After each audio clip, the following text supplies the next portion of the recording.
Hi guys, and welcome back. This is part 2 of my bar chord basics videos for ukulele. So following up on that first video where I talked about some essential techniques that I've discovered over the years to make my bar chording easier, this one will expand on that and show you 2 different bar chord shapes that you can make in relative comfort right off the bat. Now, as I say that, I'm going to be making the full 4-string bar chord. If you feel that you need to make a 3-string bar chord, then do that. You know, you can ignore the 4th string if you need to. It's one step at a time with these things, right? All right, so the first thing we've got to do is establish the names of the notes on our 3rd string. Now it's going to be a C major scale that we play all on the 1 string. So let's do that. Open is C, 2nd fret is D, 4th fret is E, 5th fret is F, 7th fret is G, 9th fret is A, 11th fret is B, and 12th fret is C. I would encourage you to practice that scale, say the note names as you play them to make your learning more efficient. If you watch and say those note names while you do it, it's amazing how much more you absorb that material. So try that out. It might be worth your while. All right, so in the last video, I made a D minor 7 bar chord shaped like that, also known as an F6. Now, let me show you how to turn that into a major bar chord. So I've got my efficient bar chord shape happening there with good body positioning, and I take my baby finger and I put it 1, 2, 3 frets away from my bar. Now I'm calling this an F bar chord because of those 3rd string notes, C, D, E, F. The root of this chord, or chord name, comes from there, F. You can also find that here with your baby finger, F. So you may have played this D chord shape. It's movable, as you can start to see. So there's our D, there's our E, F, G, A, B, and C. And it all is sourced from this open C chord shape. Because if you took that baby finger and moved it up 2 frets and laid down the bar, there's your bar chord shape. In my mind, I think about the 3rd string notes to find these chords. You may find that you want to think about there, but as you start to play 7th chords, the root will stay here, and that can be a little bit easier in terms of reasoning it out. So D7, you've got a D and a D7. If you continue to bar up the fretboard as I did, by making the E chord and the E7, you'll find that you have a whole world of bar chords opened up to you, and it's so much fun. Now, to play them like that is one thing, but to put them into practice is another.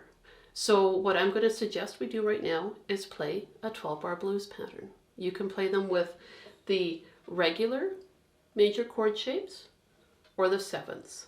I'm going to use the 7ths, just cause. But you do what you want to do. Now let's define where they are. 12-bar blues in D. So we're going to use our D chord, D. Okay. Now we've got to find our G. And I know from playing the scale that my G note is right here on my 7th fret.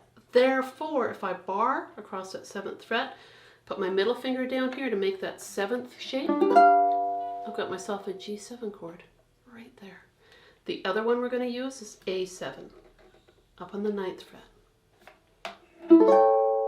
Okay, so we're going to play 4 bars of D, 2 of G, 2 D, just 1 of the A, 1 G, 2 D. Now I'm just going to do down, down, down, down, up. That's it. Nice and simple. 1, 2, 1, 2, 3.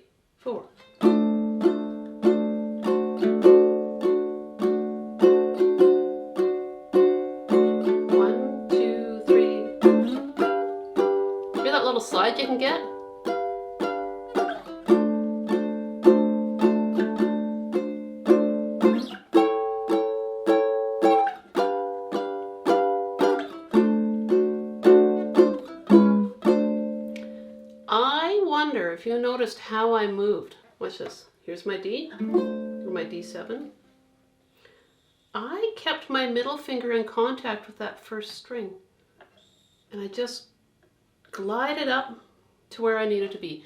I glided. I didn't have pressure down like that. I just kept my finger in contact with that string. And then you saw my index finger lift and then land where I needed to be. It's a pretty relaxed way of finding those chords. Do the same thing with your D. Same thing. See how I lifted up my index finger and just kind of skated up with my baby finger? I tend to think about taking the train from one station to another. Whoop, whoop, just move it around. I stay on the tracks. I move comfortably, quickly. This will keep my hand from going away, right? And then having to find my place again. Try to maintain contact with your strings as much as you can. It makes a big difference towards your playing.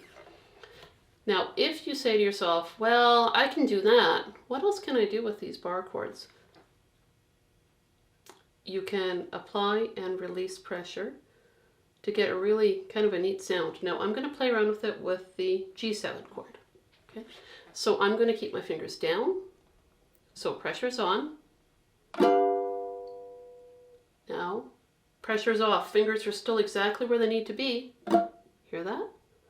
Down, up, down, up. Or we could say on, off, on, off. Now let's try a down, up, down, up. So on, off, off.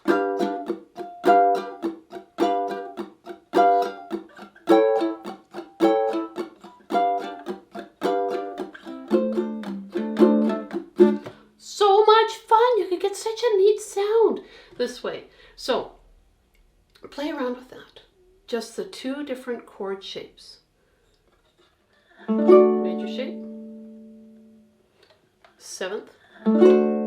So depending on the sound you want in this blues progression, you can have it lighter like that, a little more tension, and play around with it. So have fun with these two chord shapes. They're a really, really good time. And, you know, give you a lot more freedom up and down your fretboard. It's nice to explore these frets up there. I mean, you paid for them. You may as well use them, right?